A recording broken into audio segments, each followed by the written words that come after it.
Hey guys, it's Lego Motion here. Sorry for being MIA for a couple of weeks. Just been busy trying to finish off my other project, but finally I've managed to halt everything and give you guys a review of one of my customs.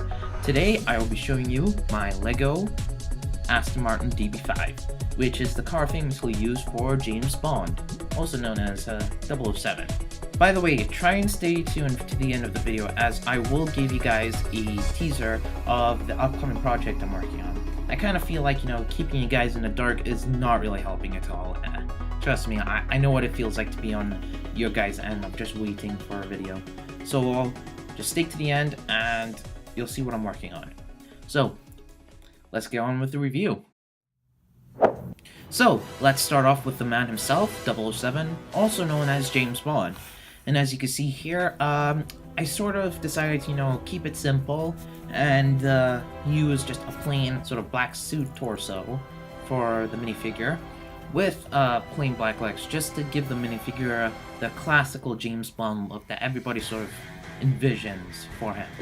I've also given the minifigure a Lego black pistol, a plain one, just to sort of imitate the sort of famous silence pistol gun that he uses in some of his movies, sort of as a signature gun, I think. I could be wrong here. I've also decided to use this stern, serious-looking face that I got from the Lego Batman v Superman set with the Batmobile, because it sort of gives that James Bond look, and it also comes with a double-sided face, like an angry expression, so that when he's like in hand-to-hand combat with another bad guy or something. And to be honest, I really do like it because it does give that James Bond look. Also, I included with sort of straight black hair with it. Personally, I would have preferred brown, but it does for now. It does for now. And now I will finally move on to the next thing I'll be reviewing, which is my Lego custom Aston Martin Db5. First off, can I say I've been working on this custom for a very long time. Probably back before Spectre came out, so yeah, that long. And since then I've been making a lot of modifications to it to sort of make it better. And I believe that now it's sort of at its sort of final design. That is until, I make further modifications, which I'm planning to do, and I will probably post them up. Not on this channel. I actually set up a new Instagram channel, which you could check it out on my YouTube channel if you want to have a look at some of the photos I post. As you can see, the custom I have is very inaccurate to the live action, the real version of the Aston Martin Db5. The reason being is the sort of slope thing that you can see at the end. Before my other customs, my other modifications I made before my recent one, the Aston Martin never really looked right to me, and that's why I've always kind of tinkered with it and always tried to change it up so that it looked better, but it never did. And so I decided to take inspiration from something else that looked similar to an Aston Martin, which is the Finn McMissile from Cars 2. Now, Finn is actually based off of the Aston Martin Db5, but his look is sort of very different from an Aston Martin, and so when I looked at a sort of toy version, I thought that maybe I should try and base my Lego Aston Martin off of this one. And that's where it got me to the one you're looking at now. And I'm very proud of it. I think the modifications I made to it makes it look a lot better, and I'm sort of content with it. The back so far has remained the same throughout all of my modifications, with the exception of the sort of slope thing you can see it underneath. And as you can see here, this is how I sort of attached it onto it. It's kind of pretty easy. The reason why I added it in there is because the Aston Martin is known to be very curved. Have a lot of curved edges on it. So I decided to, include that into my Lego custom. It actually does fit the Lego James Bond minifigure, and the way to get it is just to remove the roof, which is held together through the use of these Lego clear bricks.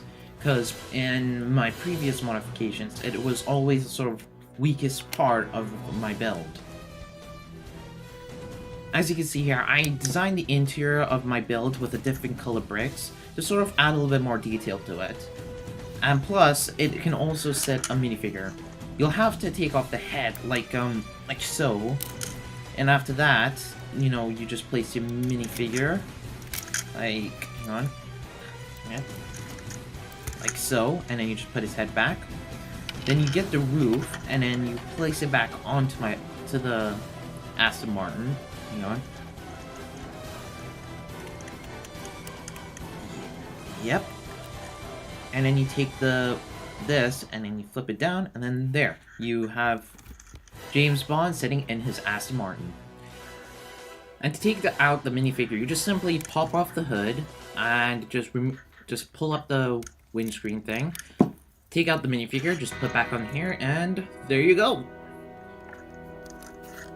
Oh, and for this piece, I added it in there so just to level off the roof of the car. The reason being is because even though it is sturdier than the previous models, it's still a little bit fragile. But once you pop it in there, it's firm and it's stable and it won't break as easily. So yeah, and there. So that's the end of the video. Thank you guys for watching and sticking around. And like I said in the beginning of the video, I'm really sorry that it took so long for me to make this and to show it to you guys. I was really focusing on finishing the film that, you know, I sort of neglected the promise I made to you, and, you know, what I'm hoping for is I'll be able to focus and finish off the project, as well as producing all of these reviews of my customs, so that you guys have something to watch until, you know, I finally finish up and post up the project that I'm working on. Feel free to like, comment, and subscribe to the channel. I would really appreciate it, just to know that there are people out there who like the content that I'm producing. I really do enjoy this, so hearing from you guys and seeing that I'm getting some sort of response from it would be really nice, and it would make my day. And as I promised, I will be showing you the teaser of what the film is going to be about. So, this is the LEGO Motion, signing out.